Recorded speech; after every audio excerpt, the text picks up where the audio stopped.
তুমি এখনো দাঁড়িয়ে আছো কেন? এখনো রান্না কেন করছো না তুমি? কখন বলে গিয়েছিলাম তোমাকে রান্না করতে? না মা, আসলে আমি ভাবছিলাম আজকে কি রান্না করব।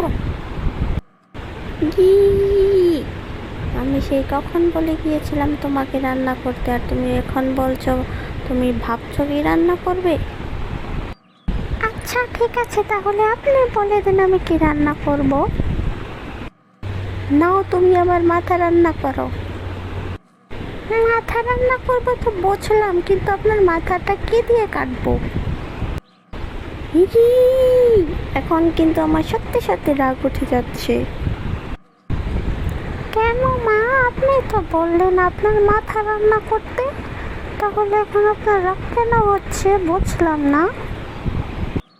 ই, যাও তুমি আমার চোখের সামনে থেকে সরে যাও, আমি তোমাকে আর এক মুহূর্তেও দেখতে চাচ্ছি না। আমি নিজেই রান্না করে নিচ্ছি। ইয়ে,